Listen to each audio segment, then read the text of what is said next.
This is a review of the componentry, or actually I'm going to explain the differences between a 450 GT and a 450 MT by Hobby King.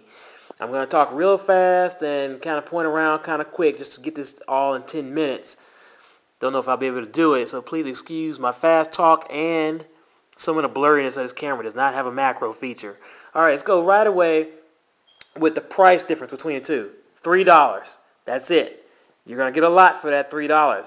And I've just recently found that what you're really getting is a CopterX SE version 2 when you buy a GT from Hobby King. Everything is CopterX, just a different color. Now, what are you getting? You're getting a lot of differences. Let's talk about the obvious. Carbon fiber frame on the GT. Carbon fiber stabilizers on the GT. Aluminum end caps on your stabilizer rods. Over here, and you get black gears. These are just things I'm pointing to that are cosmetic for the most part. On the on the MT, what you're getting is quite a bit of plastic, considering that it's an MT, which I would think stands for metal. Aluminum on the stabilizers. You get plastic ends on your stabilizer rods.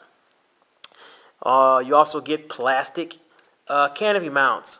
On the GT, you get aluminum canopy mounts. I don't necessarily like that because they'll bend easier or cause my carbon fiber thing to break, so I may change those out to plastic.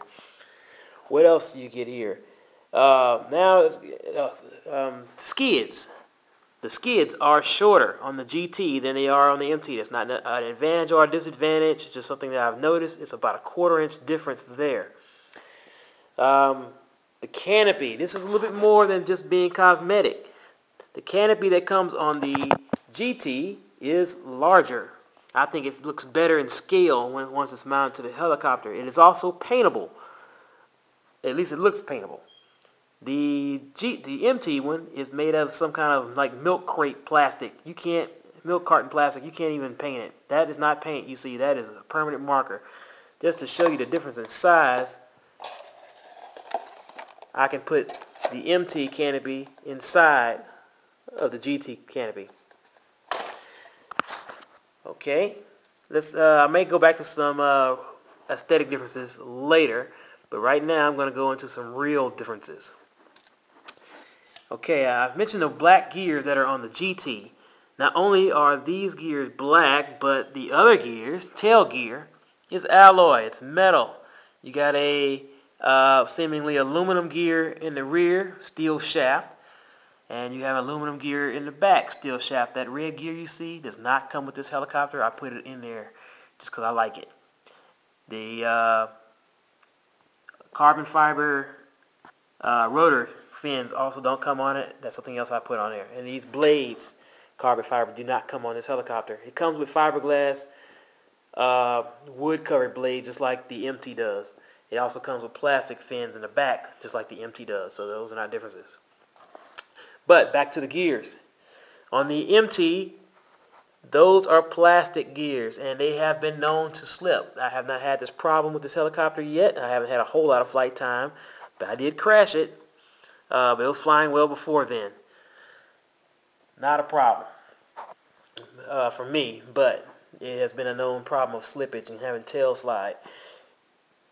So, next thing is the flybar length. It is longer on the MT than it is on the CopterX here, which is they're calling a GT. It's about a difference of about 3/4 of an inch. So it should be a little more responsive if that's what you want. The rest of the shapes of the frame components are identical. I know I have my skids backwards in the rear. I like it that way. It was not done accidentally. One thing on the GT that I have noticed, I like to mount my gyro on the bottom of the tail boom mount. In order to do that with the MT, I had to do a little Dremel work of the frame to fully access the flat spot on the bottom. I did not have to do that on the GT. It's already accommodating for a bottom mount gyro. So that was not an issue. On the MT, this is a quality issue or something that they didn't pay attention to. These guides here, they just sit on there super sloppy. There's no grip. They just slide around. You can tip the helicopter, it'll fall over. In order to prevent that, I had to put a little piece of, see a little white thing there on the top between it and the boom. Had to squeeze it. That's a piece of zip tie that was cut off just to tighten it up. These right here fit tighter than a glove on the GT. Excellent fit. No problem there whatsoever. Next thing, let's see here. Head components. Some very nice head component differences here. In the GT, you get a washout base with 2 holes to guide the pins of the top component. Well, they don't guide the pins guide it up and down. If you know what I'm talking about these 2 pins right here that are part of the main rotor assembly. On the MT, which this came off of, you have a slotted base. And I don't like it. It's not that bad, but it does have quite a bit more slot. The slots are wider and than the holes are on the GT. It's not, I wouldn't really call it slop, but it's definitely a lot more room to move. The helicopter flew fine, but I think this is a better setup. Also, what else we have? I don't know what it's called, but it's the piece that the seesaw directly mounts to, it's the part that has the 2 bearings that the flybar rod goes through. On the MT, they use a cheaper method of making that part. It is a billet piece in the middle and 2 pressed in end pieces that hold the bearings. I ended up popping those out during my crash and finding a way to get them back in there. On the GT, that's a single billet piece machined out of 1 piece of aluminum. Much better quality. One thing I could not stand that kind of started to irritate me about the MT is your anti-rotation bar.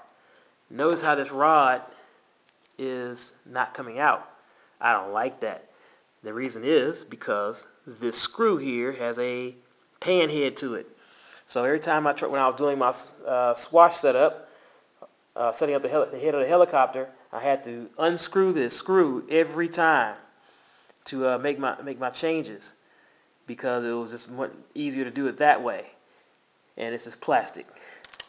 On the GT, it is alloy, and they were smart enough to put a smaller screw right here so that it is the same size as the rod that's going through it.